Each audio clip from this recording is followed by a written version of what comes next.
Book 1, Chapter 9 of Anna Karenina. LibriVox.org/Kirsten At 4 o'clock, conscious of his throbbing heart, Levin stepped out of a hired sledge at the Zoological Gardens and turned along the path to the frozen mounds and the skating ground, knowing that he would certainly find her there, as he had seen the Shtcherbatskys' carriage at the entrance. It was a bright, frosty day. Rows of carriages, sledges, drivers, and policemen were standing in the approach. Crowds of well-dressed people, with hats bright in the sun, swarmed about the entrance, and along the well-swept little paths between the little houses adorned with carving in the Russian style. The old curly birches of the gardens, all their twigs laden with snow, looked as though freshly decked in sacred vestments. He walked along the path toward the skating ground, and kept saying to himself, "You mustn't be excited, you must be calm. What's the matter with you? What do you want? Be quiet, stupid." He conjured his heart. And the more he tried to compose himself, the more breathless he found himself. An acquaintance met him and called him by his name, but Levin did not even recognize him. He went toward the mounds, whence came the clank of the chains of sledges as they slipped down or were dragged up, the rumble of the sliding sledges, and the sounds of merry voices. He walked on a few steps, and the skating ground lay open before his eyes, and at once, amidst all the skaters, he knew her. He knew she was there by the rapture and the terror that seized his heart. She was standing talking to a lady at the opposite end of the ground. There was apparently nothing striking either in her dress or in her attitude, but for Levin she was as easy to find in that crowd as a rose among nettles. Everything was made bright by her. She was the smile that shed light on all round her. "Is it possible that I can go over there on the ice, go up to her?" he thought. The place where she stood seemed to him a holy shrine, unapproachable, and there was one moment when he was almost retreating, so overwhelmed was he with terror. He had to make an effort to master himself, and to remind himself that people of all sorts were moving about her, and that he too might come there to skate. He walked down, for a long while avoiding looking at her as at the sun, but seeing her as one does the sun, without looking.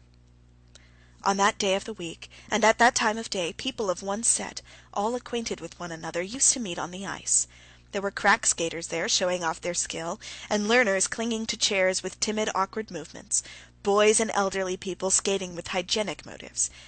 They seemed to Levin an elect band of blissful beings because they were here, near her.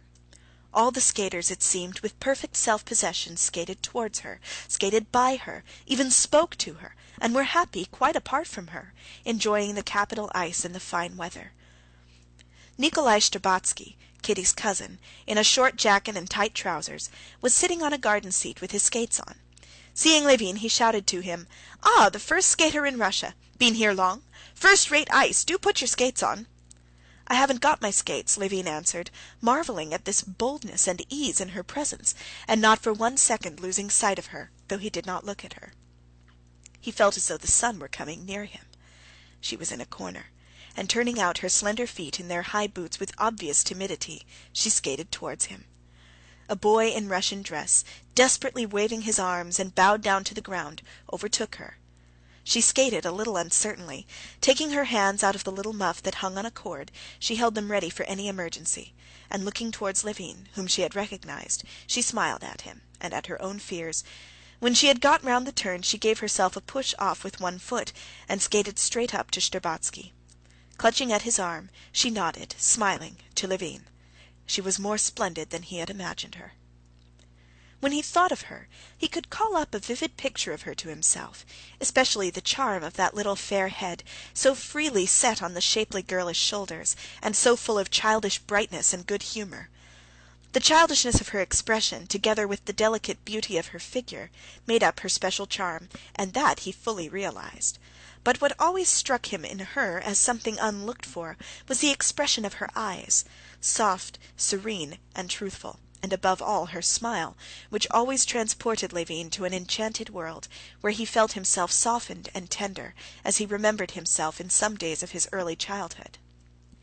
"Have you been here long?" she said, giving him her hand. "Thank you," she added, as he picked up the handkerchief that had fallen out of her muff. I've not long, today, I arrived," answered Levin, in his emotion not at once understanding the question. "I was meaning to come see you," he said, And then, recollecting with what intention he was trying to see her, he promptly was overcome with confusion and blushed. "I didn't know you could skate, and skate so well." She looked at him earnestly, as though wishing to make out the cause of his confusion. "Your praise is worth having. The tradition is kept up here that you are the best of skaters," she said, with her little black-gloved hand brushing a grain of hoarfrost off her muff. "Yes, I used to once skate with passion. I wanted to reach perfection." "You do everything with passion, I think," she said, smiling. "I should so like to see how you skate. Put on skates and let us skate together." Skate together!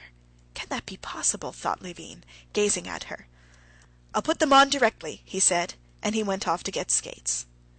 "It's a long while since we've seen you here, sir," said the attendant, supporting his foot and screwing on the heel of the skate. "Except you, there's none of the gentlemen first-rate skaters. Will that be all right?" said he, tightening the strap. "Oh, yes, yes, make haste, please," answered Levin, with difficulty restraining the smile of rapture which would overspread his face. Yes, he thought, this now is life, this is happiness. Together, she said. Let us skate together. Speak to her now? But that's just why I'm afraid to speak, because I'm happy now, happy in hope, anyway. And then? But I must, away with weakness. Levin rose to his feet, took off his overcoat, and scurrying over the rough ice round the hut, came out on the smooth ice, and skated without effort, as it were, by simple exercise of will, increasing and slackening speed, and turning his course. He approached with timidity, but again her smile reassured him. She gave him her hand, and they set off side by side, going faster and faster, and the more rapidly they moved, the more tightly she grasped his hand. "With you I should soon learn. I somehow feel confidence in you," she said to him. "And I have confidence myself when you are leaning on me," he said, but was at once panic-stricken at what he had said, and blushed. And indeed, no sooner had he uttered those words when all at once, like the sun going behind a cloud, her face lost all its friendliness, and Levin detected the familiar change in her expression that denoted the working of a thought. A crease showed on her smooth brow. "Is there anything troubling you? Though I've no right to ask such a question," he added hurriedly. "Oh, why so? No, I've nothing to trouble me," she responded coldly, and she added immediately, "You haven't seen Mademoiselle Linon, have you?" "Not yet." "Go and speak to her. She likes you so much." "What's wrong? I've offended her. Lord help me," thought Levin, and he flew off toward the old Frenchwoman with the gray ringlets, who was sitting on a bench. Smiling and showing her false teeth, she greeted him as an old friend. "Yes, you see we're growing up," she said, glancing toward Kitty, "and growing old. Tiny Bear has grown big now," pursued the Frenchwoman, laughing, and she reminded him of his joke about the three young ladies, whom he had compared to the three bears in the English nursery tale. "Do you remember that's what you used to call them?" He remembered absolutely nothing, but she had been laughing at the joke for 10 years now, and was fond of it. "Now go and skate, go and skate! Our Kitty has learned to skate nicely, hasn't she?" When Levin darted up to Kitty, her face was no longer stern. Her eyes looked at him with the same sincerity and friendliness, but Levin fancied that in her friendliness there was a certain note of deliberate composure, and he felt depressed. After talking a little of her old governess and her peculiarities, she questioned him about his life. "Surely you must be dull in the country in the winter, aren't you?" she said. "No, I'm not dull. I'm very busy," he said, feeling that she was holding him in check by her composed tone. She would not have the force to break through, just as it had been at the beginning of the winter. "Are you going to stay in town long?" Kitty questioned him. "I don't know," he answered, not thinking of what he was saying. The thought that if he were held in check by her tone of quiet friendliness, he would end by going back again without deciding anything came into his mind, and he resolved to make a struggle against it. "How is it you don't know?" "I don't know. It depends on you," he said, and was immediately horror-stricken at his own words. Whether it was that she had heard his words or that she did not want to hear them, she made a sort of stumble, twice struck out, and hurriedly skated away from him.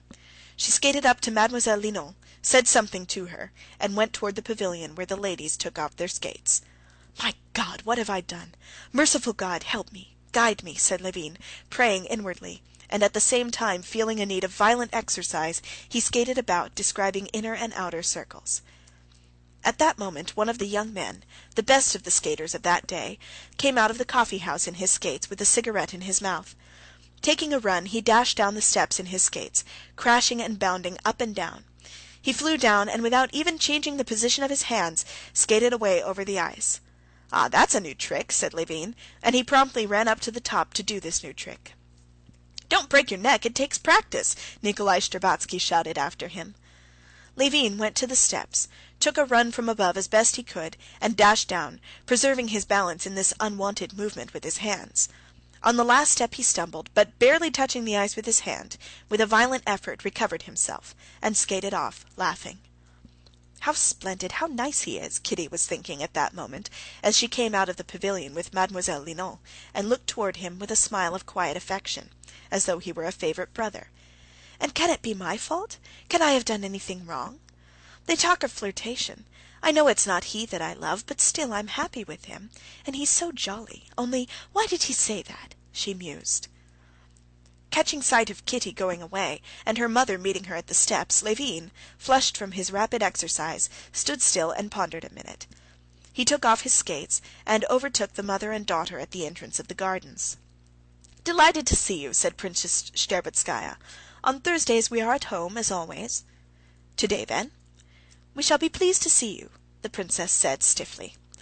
This stiffness hurt Kitty, and she could not resist the desire to smooth over her mother's coldness. She turned her head and with a smile said, "Good-bye till this evening." At that moment Stepan Arkadyevitch, his hat cocked on one side, with beaming face and eyes, strode into the garden like a conquering hero. But as he approached his mother-in-law, he responded in a mournful and crestfallen tone to her enquiries about Dolly's health. After a little subdued and dejected conversation with his mother-in-law, he threw out his chest again and put his arm in Levin's.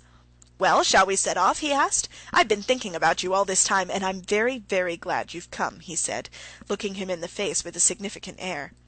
"Yes, come along," answered Levin in ecstasy, hearing unceasingly the sound of that voice saying, "Good-bye till this evening," and seeing the smile with which it was said. "To the England or the Hermitage?" "I don't mind which." "All right, then, to the England," said Stepan Arkadyevitch, selecting the restaurant because he owed more there than at the Hermitage, and consequently considered it mean to avoid it. "Have you got a sledge? That's first rate, for I sent my carriage home." The friends hardly spoke all the way. Levin was wondering what that change in Kitty's expression had meant, and alternately assuring himself that there was hope, and falling into despair, seeing clearly that his hopes were insane, and yet all the while he felt himself quite another man, utterly unlike what he had been before her smile, and those words, "Good-bye till this evening." Stepan Arkadyevitch was absorbed during the drive in composing the menu of the dinner. "You like turbot, don't you?" he said to Levin as they were arising. "Huh?" responded Levin. "Turbot? Yes, I'm awfully fond of turbot." End of chapter 9. This recording is in the public domain.